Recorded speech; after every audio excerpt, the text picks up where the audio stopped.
Sabi ng Bible, the dead praise not the Lord, and there is no more worship in the grave. Ang mga patay ay hindi na marunong silang magpuri. At doon sa libingan ay wala nang pagsamba. So ngayon pa lang mga kapatid, gawin natin habang mahinga, meron tayong pagkas. Worship like the Lord your God with all your heart, with your soul, and with all your strength.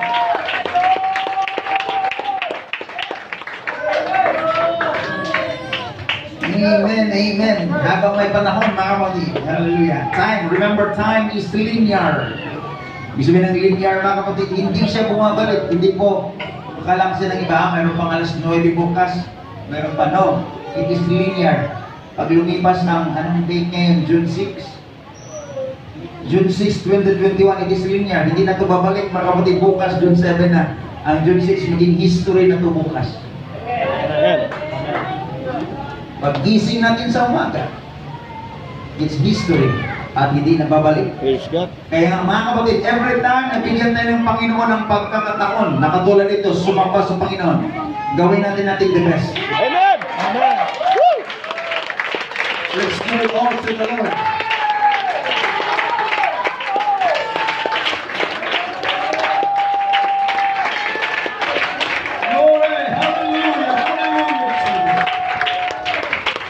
Dahil maya-maya lang, mga kapatid, maya-maya lang, maging history na nito. Maging bahagi na nito sa ating kaisipan. Binigyan din ng Panginoon ng pagkakataon, time, and strength. Hallelujah. Sa aklat po ng Proverbs chapter 22 as our scriptural reference sa salita ng ating Panginoon. Proverbs chapter 22 verse number 4. Dito po galing mga kapatid ang ating pag-aaral ngayong tanghaling ito mga kapatid. Huwag niyo na munang gano'ng pansinin yung ating meron kayo na-amoy mga kapatid, no? Minsan kapag pansinin natin masyado yan, bababa yan dito. I-review muna natin yan para panandalian mga kapatid. Yung mga diversions. Amen. Proverbs 22 verse 4. By humility and the fear of the Lord are riches and honor and life. Kahit sinong gusto natin tanungin mga kapatid, ang wish natin, lalo pag birthday, I wish you good health, life. By humility and the fear of the Lord are riches. Ang lahat masabi, riches. Riches. Kayamanan. Sino ito gustong yumaman mga kapatid? Amen! Taas ang kamay. Yung iba, nalalangan kayo. Gusto ko ba talagang yaman? O hindi ka pag-alam ng pag-decide, saka na lang. But it's the will of God. Kapag mapagkatiwalaan tayo mga kapatid, it's mentioned many times in the Bible. Riches belongs to the Lord. Gold and silver is mine, saith the Lord. The cattle, the 1,000 hills is mine, saith the Lord. The earth is the Lord's. Naghihintay lang talaga siya ng mapagkatiwalaan. Na kung hindi pa tayo gaano mapagkatiwalaan mga kapatid, makakasira yan sa atin.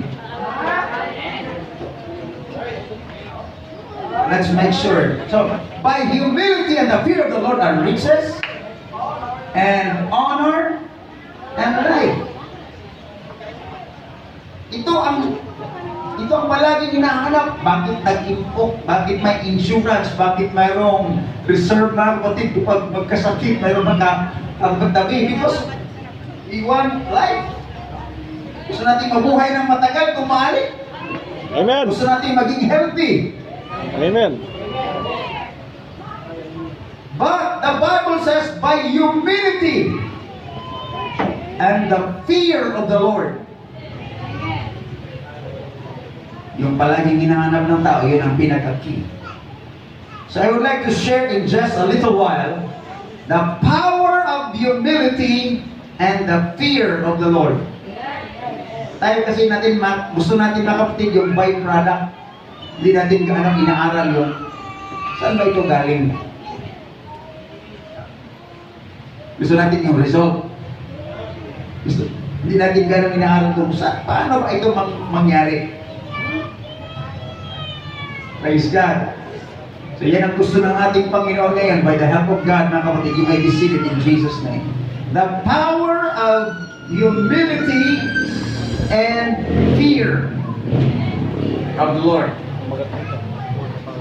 Ang sumulat po nito, mga kapatid, is referring, mga kapatid, sa kanyang personal experience.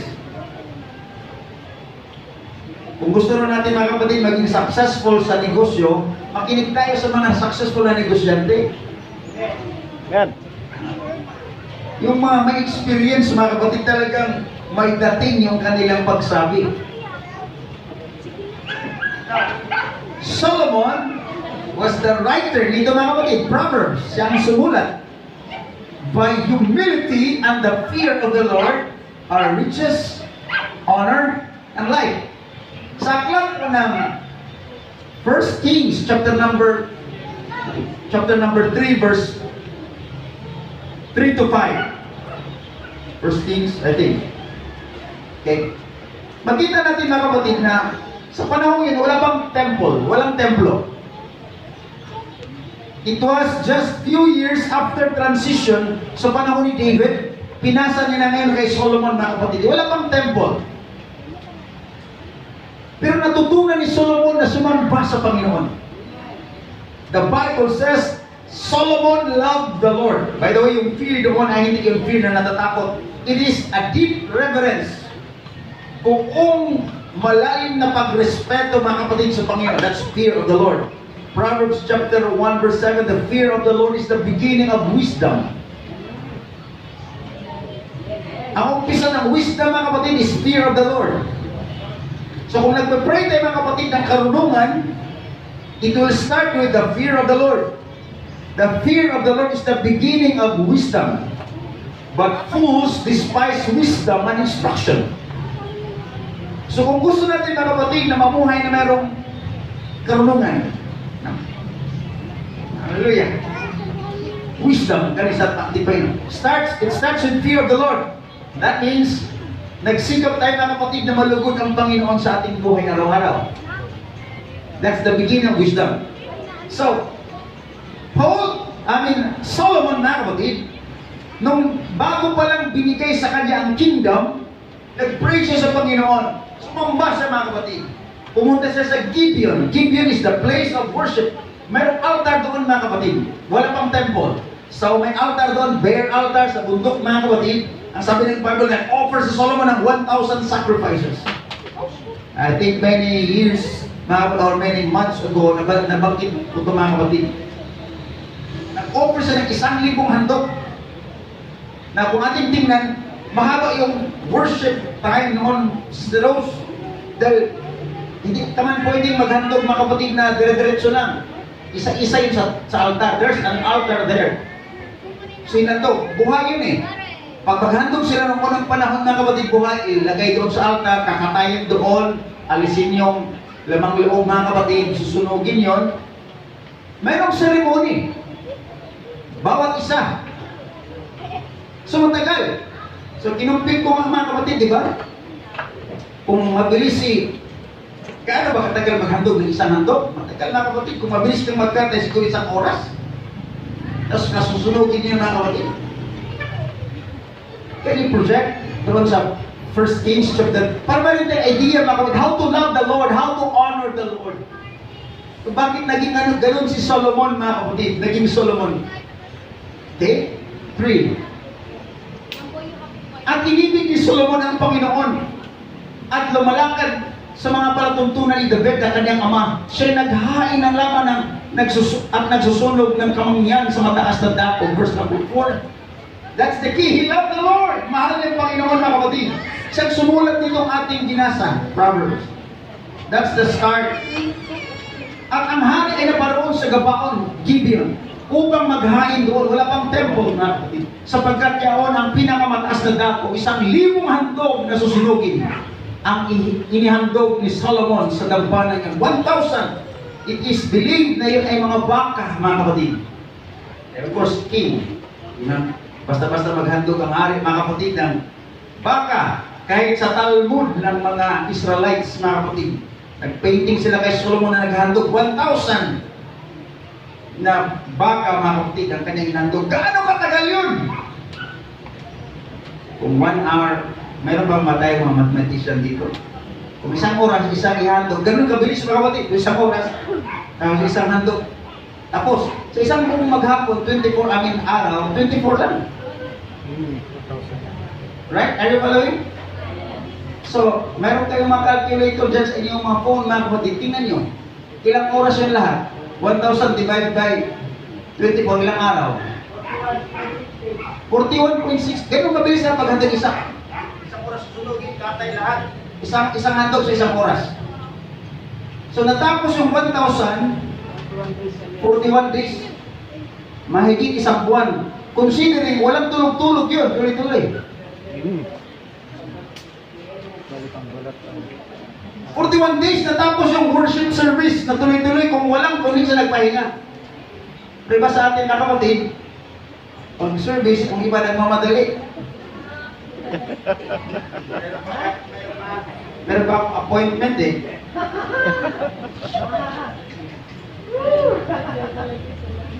Solomon worshiped the Lord, offered 1,000 sacrifices.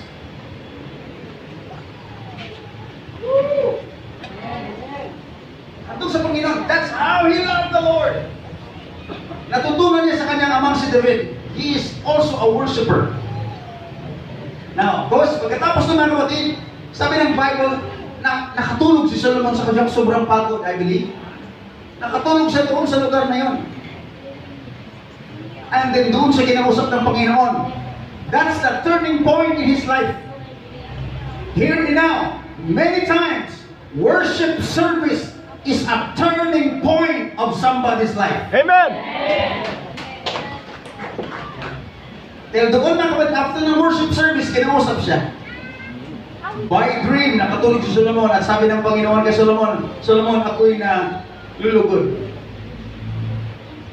Humingi ka kung anong gusto mo.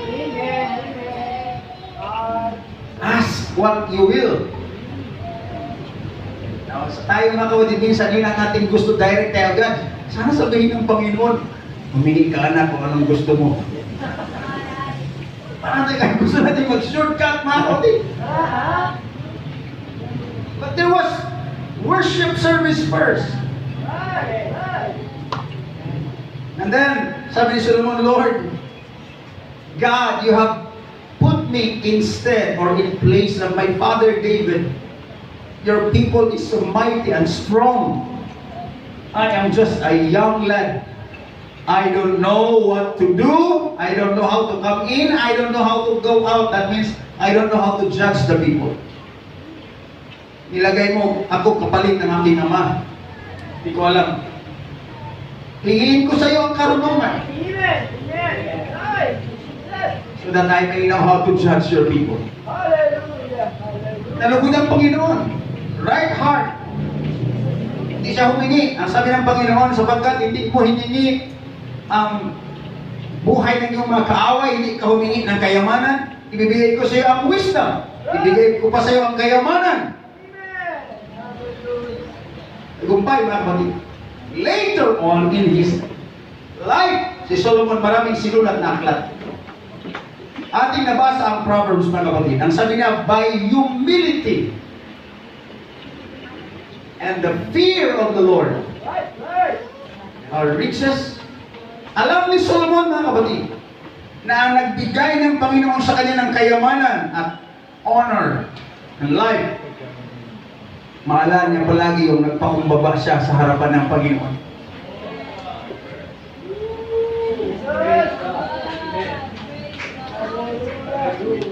Inaalala niya palagi, mga kapatid, yung kanyang encounter doon sa Mount Gibeon. It's a rugged, rocky place. Walang formal na building, mga kapatid, just an altar. Naghandog siya sa Panginoon. Oh, I pray right now, nadalhin tayo ng ating Panginoon sa mga spiritual Gibeon. nating ihandog ang ating sarili, mga kapatid. Hindi na literal na mga hayop ang ihandog. Ang sabi ni Paul, I beseech you therefore, brethren, by the mercies of God, that you present your body a living sacrifice, holy and acceptable unto God, which is your reasonable service.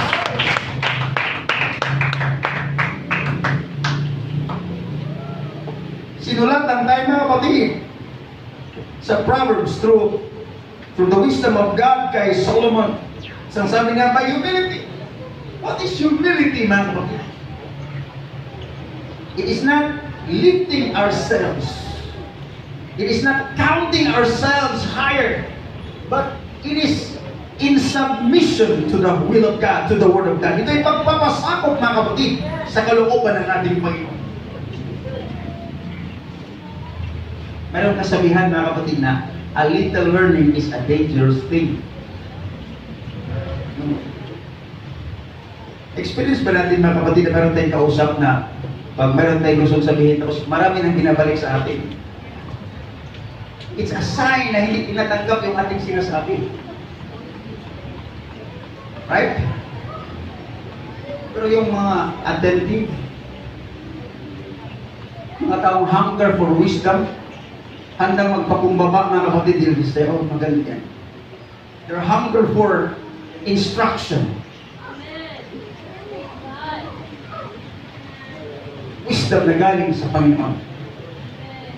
And I believe yun ang condition niya na sinaset ng ating Panginoon. Kaya sabi ng Bible, blessed are the hunger and thirst after righteousness, for they shall be filled. Mapalad ang mga nagugutom at nauuhaw sa katuwiran dahil bubusugin sila. Amen. And I can sense in the Spirit na marami dito, mga kapatid, we are hunger and thirst after righteousness. We are hunger after God. We want God to fill us. Amen. Amen. Walang bagay sa mundong ito, mga kapatid, na makapagbusog ng tao spiritually. Marami nandiyan, mga kapatid, substitute. It will not last long. It's mag-last, mga kapatid. That's why Solomon said, everything is vanity. Lahat ay walang kabuluhan. Ang makinig lang tayo, mga kapatid, sa mga nauna sa atin. In that way, we will save. Lalo na yung ating mga youth. I suggest sa ating mga youth, mga kapatid, read the book of Proverbs. Please, sa ating mga youth, read the book of Proverbs and apply the principle. Kung i-apply niyo, mga kapatid, yayaman kayo. Maging wise kayo. I would say, nandyan lahat ang book of Proverbs, mga kapatid. Nandyan yung hindi pagsasayang ng panahon. Nandyan. Book of Proverbs, oh, please love it. Hindi lang mga yun, pati mga nanay at tatay, mga kapatid. Yan po ay practical living principles nandyan. Na tinuturo dyan sa atin, mga kapatid, na ano ang mas magandang paraan ng pamumuhay. So si Solomon, nandyan, mga kapatid, later on, nandyan yung principles. Golden principles, mga kapatid. Later on, ang pinaka-last book na kanyang sinulat ay Book of Ecclesiastes. Sa kanyang, may edad na siya. Siguro, puti na ang kanyang buhok o wala na ba siyang buhok? Hindi ko alam. Nagka-edad yung tao, parang, lalo sa mga lalaki ba? Parang, umaalis yung buhok.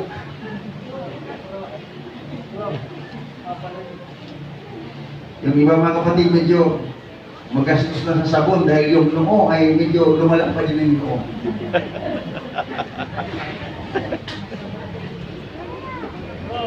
Naging wise na, no? May lahi na ni Albert Einstein. Solomon, kung siya mag-edad na, mga kapatid, sinulat niya ang aklat ng Ecclesiastes. In his old age, nandaanan niya lahat. Nandun na, sabi niya, I have tried everything. Sinubukan ko na. Lahat. At sinulat niya, vanity of all vanities. Walang kabuluhan lahat. Sabi niya, para lang akong huli ng hangin o usok. Hinawakan niya sa kanyang kamay. Sino ba dito may kapangyarihan na hawakan yung usok, mga kapatid? Ganun daw ang mga bagay sa mundo. Akala natin, mahawakan natin. Pag doon natin, mawawala lahat. That's how Solomon portrayed sa kanyang experience. Ecclesiastes, mga kapatid. Sinubukan niya lahat. And then last chapter, sinabi niya, this is the whole duty of man. Fear God and obey His commandments. Fear God. Sinasummarize, mga kapatid, ni Solomon yung kanyang lifetime. Sabi niya, kung gusto yung maging makahulugan ng inyong buhay, fear God, serve the Lord.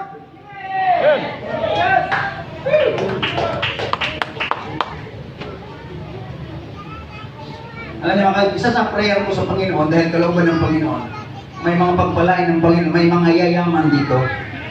Amen. Mas kasama na ako, mga kapatid. Amen. Amen. Kapag tanongin kayo, mga kapatid, bakit kayo maman, I wish and I pray na ang unang sagot is, maglingkod kayo sa Panginoon ng tapat. Amen. Nothing more, nothing less. Dahil galing sa Kanya ang lahat, mga kapatid. It is He who gives us power to get wealth. Siya ang nagbibigay, ng kapatid, ng kapangyarihan to get wealth. That's a divine principle, mga kapatid. I pray. Amen. Dahil kung hindi doon, mga kapatid, magmayabang tayo, siyempre. Diskarte lang yan. Pamilya na sa, ano, diba? No. First of all, mga kapatid, seek ye first the kingdom of God and His righteousness, and all these things shall be added unto you. At alam niyo, mga kapatid, when God gives us, kung gagawin tayo, mga kapatid, ng Panginoon na rich or blessed, mga kapatid. Ang sabi ng Bible, mga kapatid, the blessings of the Lord make it rich. And He addeth no sorrow with it. Kapag galing daw sa Panginoon ang kayamanan, mga kapatid, walang kasamang kalumbayan. Maraming mayaman ngayon, mga kapatid, na malungkot.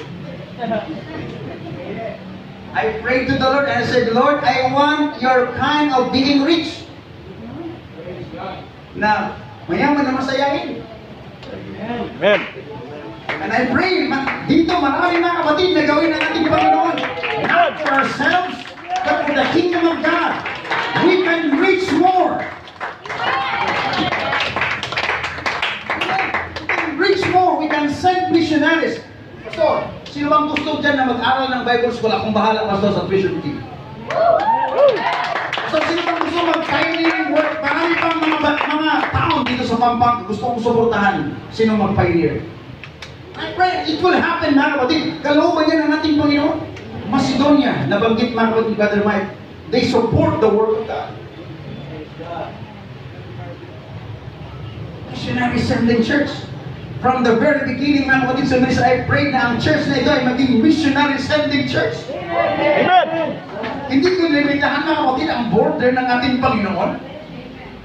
Time to renew our minds, mga kapatid. Noong unang mga taon, it's those American people nagpapadala ng missionaries.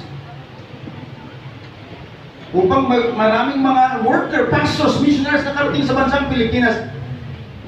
I really believe it's not too hard for the Lord. Hindi impossible na it is right time na ang Pilipino na rin, ang Pilipinas, mga kapatid, magpadala ng mga missionaries hindi lang sa bansang ito, kundi pati sa ibang bansa. Amen. Hindi lang tayo taga-receive. Hindi lang tayo recipient, mga kapatid. But I really believe it's the will of God for us to be fruitful. Amen. Amen. Kasi sabi ng Bible, blessed, it is more blessed to give than to receive. Hindi lang yan, mga kapatid, sa manyo. Sa lahat ng bagay. Mas maganda maging productive tayo, mga kapatid.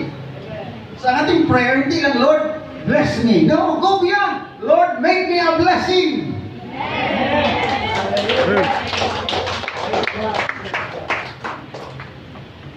That's the promise of God na ginawa doon kay Abraham. Ang sabi ng Panginoon kay Abraham, Abraham, I will make your name great. I will bless you, and you will become a blessing. Pagpalain kita at maging pagpapala ka. Ibang yung pinagpala dahil you receive. But pag naging pagpapala na tayo na pinagpala, you receive. But naging pagpapala na we are producing. Amen! Sa lahat ng bagay, mga kapatid, spiritually. Pag mayroong makakita sa ating mga kapatid, mag-aanan ang kanilang puso. Pero may mga tao, mga kapatid, na may problema, lalong pag nakita yung iba, lalong bibigat yung pakiramdam. God forbid na meron dito, mga kapatid. Tingnan tayo, mga kapatid, mag-aanan. Kahit hindi pa tayo nagsasalita, mga kapatid, mag-reflect yung kagalakan sa ating mukha. Amen.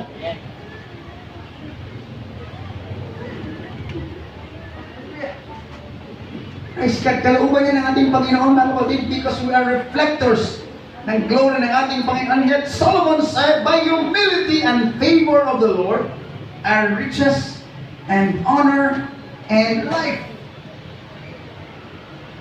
Paano magpakumbaba sa Panginoon, mga kapatid? Very simple. It's in the Word of God. Yung salitang repentance, repent, pagsisisi, mga kapatid, is one of the expression of humility. By the way, yung repentance or pagsisisi, mga kapatid, ay more than sorry yan. Repentance is a decision, not a feeling. It is making up our mind, buong ating isipan. Lord, paglingkuran kita, Panginoon. Nasa kalagitnaan na naman tayo ng taon, mga kapatid. No? 6 months from now, matatapos naman ang 2021. Pag natapos ang taon, mga kapatid, maraming New Year's resolution. Diba? Sa taong ito, iiwasan ko na ito. Yung mga manininom, sabi nila, ayaw ko na uminom. Ayaw ko na talaga, hindi maganda. Pero pag ipas na bilang, bumabalik, mga kapatid. It's just a resolution. But if it is a repentance, it's a decision, mga kapatid, para sa Panginoon, yan, magbago tayo ng direction. Because repentance is a decision that changes direction. Amen. Hallelujah. So, Solomon advised us, mga kapatid, by repentance, by humility, and the fear of the Lord, pagkatakot sa ating Panginoon. And the fear of the Lord is the beginning of wisdom, and fools despise wisdom and instruction. So, pag natakot tayo sa ating Panginoon, mga kapatid, handa tayong sumunod sa kanyang salita. Di ba? Minsan, ma-experience natin sa mga anak. No? May pinakita sa akin si Danita, mga kapatid. Merong dalawang magkapatid. Tapos, alam nilang parating na yung kanilang mami, mga kapatid, yung kanilang lahat, tapos yung kanilang mga kalat, ilang seconds na kapatid nilinis, napaka-busy nila. Kaya alam nila na parating na yung kanilang mami. Kailangan natin yung mga kapatid, pagdating, sakto lang. Tao po. Kaya baliwala, mga kapatid na nakukuha rin sa sala, mga kapatid, yes, mami. Pero nagmamadalik sila, na gumalaw sa siguro mga minutos dahil parating na, pero yung wala pa. Do your own way. Hindi ganun, mga kapatid. When we truly fear the Lord, ganun, mga kapatid. Minsan, ang tendency sa atin, pag tayo mag-isama, walang kapatiran, ganun tayo, mga kapatid, walang mga nakakita sa atin. Dito muna ako. Standby muna ako sandali. Wala mga nakakita. Uy, nasi ano? Sana hindi ako nakita. Kadalasan, mga kapatid, ganun ginagawa. Pero makalimutan natin kung anong sa taas, pero malaking matador pala.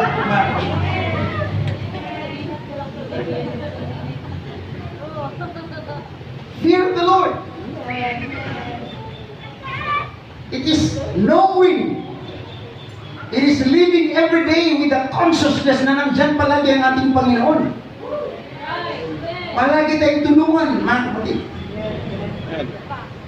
May isang pastor na nagsasabi, mga kapatid, sabi niya, alam nyo, may mga panahon siguro yung mga binigay ng Panginoon dahil nagbibigay sa ng mga anghel, di ba? Sa mga angels are ministering spirits. Sabi ng Bible, every day, araw-araw.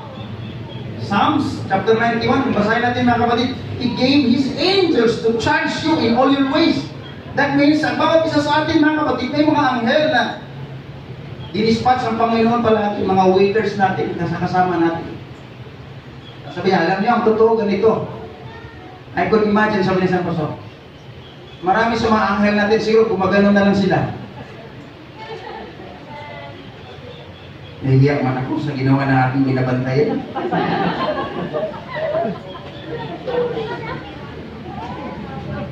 Sundan ko na lang siya dahil inutos man ng Panginoon sa akin.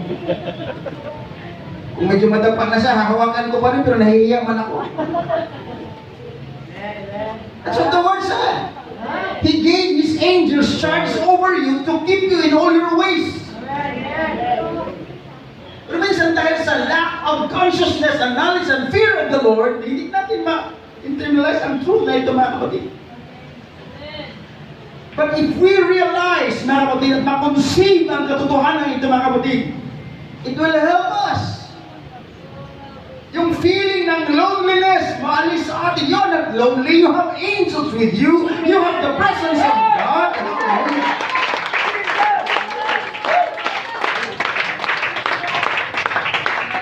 You are not alone. Kaya kami out just, you are not alone.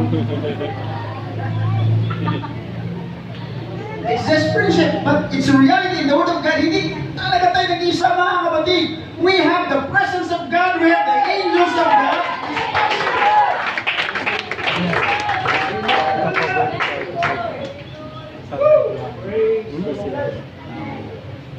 Yung spirit of depression, spirit, mga kapatid, of oppression, malayo yan sa mga tunay na mga lingkod ng Panginoon.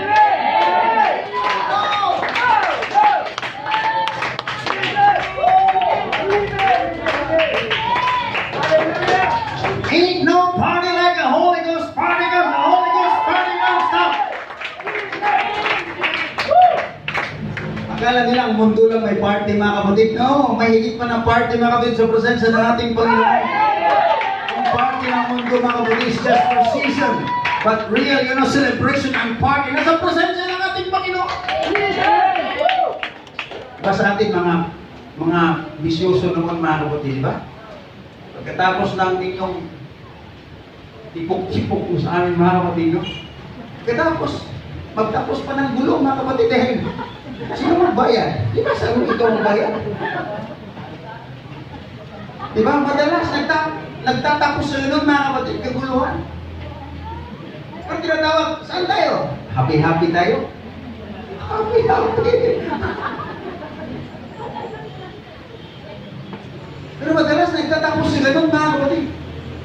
But you're in the presence of God. Pero sabi natin, ramdaman yung presensya natin, Panginoon. Nasa bahay na tayo. Hanggang pa rin yung hangover ng kagalakan. And this is the real joy. Ang sabi ng Bible, it's a joy unspeakable and full of glory. Full of glory. Why? Dahil ito, mga kapatid, ang kagalakan na galing sa ating Panginoon. Real. Hindi ito counterfeit. Meron may advertisement na, that's the real thing. Real thing. Hindi mga counterfeit. Gusto natin yung original na mga bagay, di ba? Ngayon, madami na ang mga counterfeit ngayon, di ba? Yung mga gamit, yung mga counterfeit. Pati mukha ng tao, kina-counterfeit na mga kapatid. Daming counterfeit. Pero gusto nating Panginoon maging original. Alam niyo, sa paglapit sa Panginoon, ayaw ng Panginoon ng counterfeit. Right. Gusto ng Panginoon na meron tayong originality when we come to God.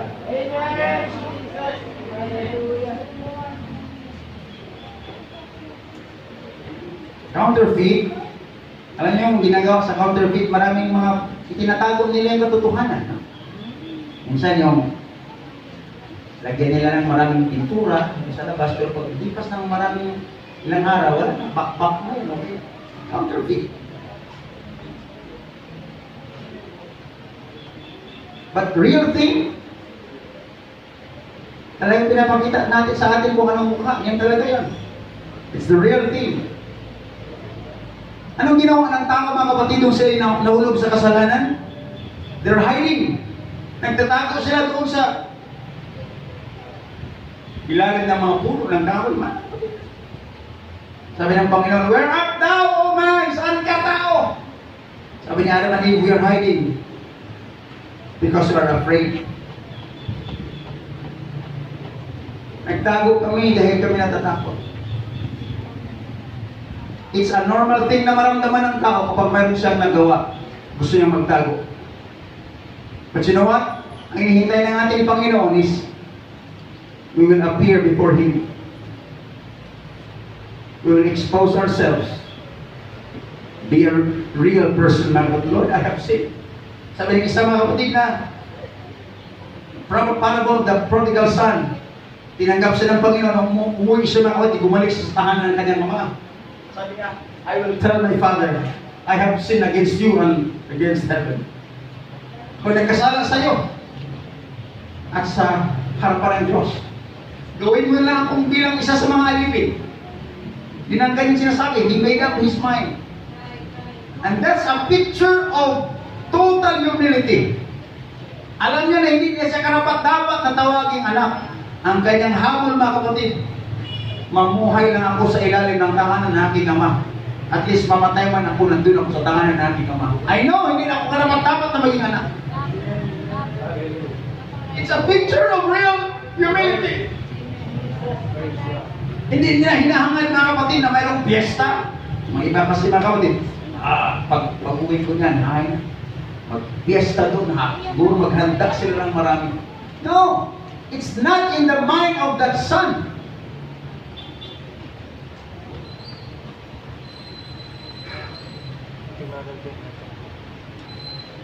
Action na lang yun, mga kapatid. Expression na lang yun ng ama. But hindi niya hinihingi yun. Ang tanging hiling ng kanyang anak na gustong bumalik sa presensya ng kanyang ama is tanggapin siya. Kahit hindi na maging anak, kahit maging isa na lamang sa alipin, okay na sa kanya. Kung madatnan man ako ng kamatayan, at least nandun ako sa tahanan ng aking ama. That's the condition of real humility.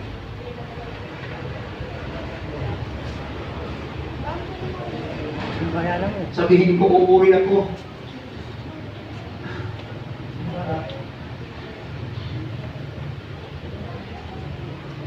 Sure enough, malayo pa lang siya, mga kapatid, nagkilala na siya ng kanyang ama. You know the story? Sinalubong siya ng kanyang ama. Nabagit ko sa ilan sa atin, mga kapatid, kung bakit siya sinalubong, may purpose lang. Maraming detalye kasi, mga kapatid, ang customs and traditions ng unang panahon. Kasi yung anak na yun, mga kapatid, pwede siyang, sa kanyang ginawa, yung kapitbahay nila, may karapatan sila na patayin yun. Batuhin. It's in their custom. Kinuha niya ang mana, buhay pa ang kanyang mga magulang. So yung mga kapitbahay na nakakaalam, shame, kahihiyan yun sa kanila. Kung batuhin nila yun along the way, pwede nilang gawin. That's the reason, ang sabi ng Bible, malayo pa lang sinalubong siya ng kanyang ama. It is to give protection. Kilala siya ng kanyang kapitbahay. Sinamahan siya ng kanyang ama, pabalik ng daan doon sa kanilang bahay. It is to protect him, for him to come to the house alive. It is a gesture na sinasabi, anak ko ito, huwag niyo siyang galawin. I want him to come home alive. Yes, he is worthy of judgment, he is worthy of death. I love my son. Nakita ko ang kanyang pagpapakumbaba. Hindi ko siya pinuntahan sa lugar kung nandun siya. Hinintay ko siyang bumalik. It's a picture of real humility.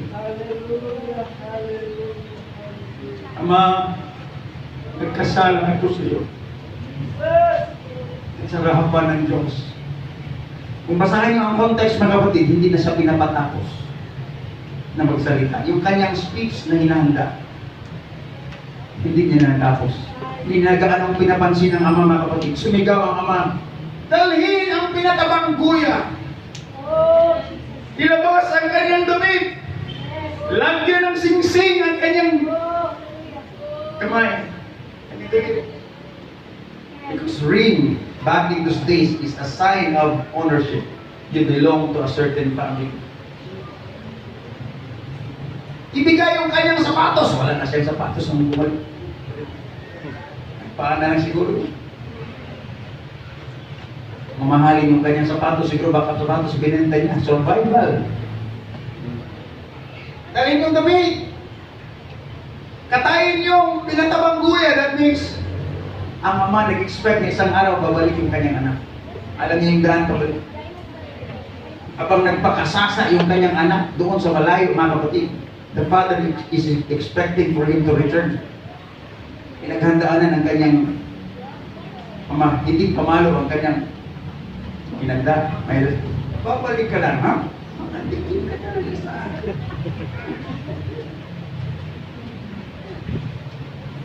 No. Hinintay ng ama na magpakumbaba ang kanyang anak. Habang nandun siya sa malayong lugar, maybe months or years, silent ng Bible kung gaano siya katagal doon na kapatid. I believe years. Dahil nakipagtrabaho na siya. Ang siya dalang kayamanan, naubos na yun. For survival, nakipagtrabaho na siya, Brother Mike.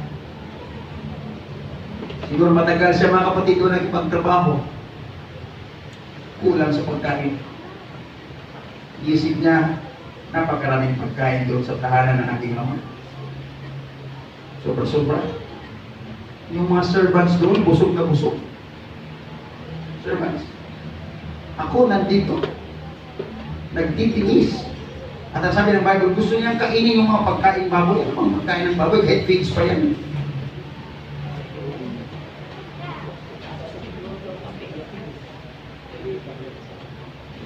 And then he decided one day, babalik ako sa tahanan ng aking ama.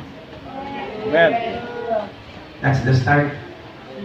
It always starts with a decision. Ang pagbabago ng direction ay mag-umpisa palagi ng decision na ako.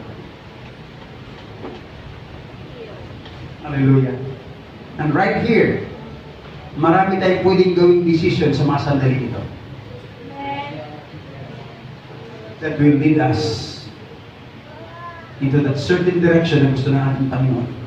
Umalis siya. Sinulubong siya ng kanyang ama, malayo pa lang. Nagkaroon ng party, mga kapatid. Sinabi niya, hindi niya sa anong pinakinggan. Dali nang pinatabang ko eh, dali na. Dahil ang aking anak napatay na. Muling nabuhay.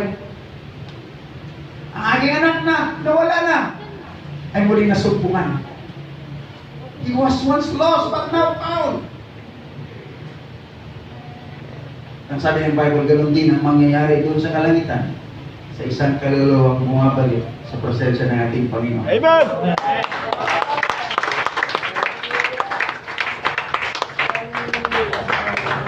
Before I close, hindi ko alam kung gaano kaya kasaya ngayon sa langit. Marami ngayong fellowship sa buong mundo. Pero dito lang mga kapatid. Kung mayroong maraming totoong manumbalik sa presensya ng ating Panginoon. Hindi ko alam, Brother Mike, kung gaano party kaya meron doon sa langit. Nag-observe. That's my son. Yun yung dahilan kung bakit sabi ng Panginoon, bumababa ako sa mundo Binigay ko ang aking buhay mula sa aking ulo hanggang sa aking talampakan. Naghihintay sa merong babalik sa aking presensya.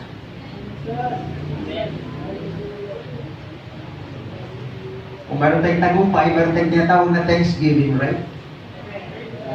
Nakapasa sa morning sa, wow, Thanksgiving, birthday, Thanksgiving. Maghanda tayo.